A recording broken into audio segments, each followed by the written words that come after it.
জাদু প্রদর্শন করে শিশু থেকে বৃদ্ধ সকলের মন জয় করে নিয়েছেন তরুণ জাদুকর স্বপন মির্জা। কখনো জাদু দিয়ে বানাচ্ছেন বাংলাদেশের পতাকা, কখনো বানাচ্ছেন নানা রঙের কাগজের ফুল, আবার কখনো খরগোশের মাথা দিয়ে বানাচ্ছেন তরমুজের ফালি।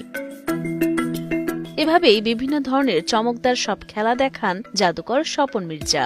আমার যে ম্যাজিকগুলো আছে, ঝিকঝাক লেডি আছে, তারপর হচ্ছে আপনার ডাব পেন আছে, তার ফাঁসি স্টিক রয়েছে, প্যাগোডা রয়েছে, অ্যাপারিং ক্যান রয়েছে, পিকচার টু ডাব রয়েছে, ফেদার টু আমব্রেলা রয়েছে, এ ধরনের অসংখ্য ম্যাজিক আমি আয়ত্ত করেছি। ইতিমধ্যে 1000+ করেছি। ছাতা হওয়া, মুখাগুন নেওয়া, পাখি হওয়া আমার খুব ভালো লাগে। স্বপন মির্জা জানান, বিস্ময়কর জাদুর প্রদর্শনী দেখিয়ে সম্পন্ন করেন বিএ পাস।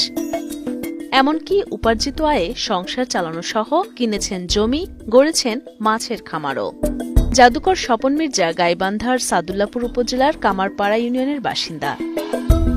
জাদুর প্রতি ভালোবাসা থাকায় শৈশবে ৪র্থ শ্রেণীতে পড়ার সময় স্থানীয় এক জাদুকরের কাছে ডিম থেকে হাঁসের বাচ্চা বের করার কৌশল শেখেন স্বপন মির্জা। তখন থেকে একটার পর একটা জাদু রপ্ত করে এখন 1000-এরও বেশি জাদুবিদ্যায় পারদর্শী এই জাদুকর। ছোটবেলা থেকে ঝোঁক ছিল। যখন আমার স্কুলে বৈশাখী মেলা একটা প্রোগ্রাম হয়েছিল, সেই প্রোগ্রামে আমি এক জাদু শিল্পীর জাদু দেখে মুগ্ধ হয়েছিলাম।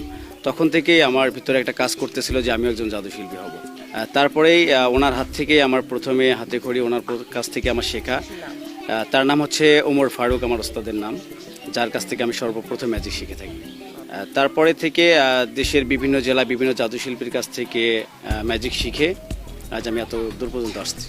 দেশের গণ্ডি পেরিয়ে ভারতের 5টি প্রদেশেও জাদু দেখে এসেছেন তিনি। জাদুশিল্পী হিসেবে বাংলাদেশ শিল্পকলা একাডেমি সহ বেশ কিছু সংগঠন থেকে পেয়েছেন সম্মাননা। তবে সময়ের পরিবর্তে কাজের সুযোগ কমে যাওয়ায় আর্থিক দিক দিয়ে অসচ্ছল এই জাদুশিল্পী। এই সময় আসলে একটু খুব সমস্যার মধ্যে আছি, কারণ বর্তমান পরিস্থিতির কারণে আমার কোনো প্রোগ্রাম হচ্ছে না, ভালো কোনো ইভেন্ট পাচ্ছি না। বা আগে গভর্নমেন্টের কিছু প্রোগ্রাম ছিল, সরকারি কিছু প্রোগ্রাম ছিল, সেগুলো করতাম, বা ভালো ভালো কনসার্টে ইনভাইট করতো, সেখানে যেতাম, সেখান থেকে ভালো একটা মুনাফা পেতাম আর কি। আর বর্তমান এটা সেরকম কোনো ডাক নেই বিধায় আমি একটু সমস্যার মধ্যে পড়ে আছি।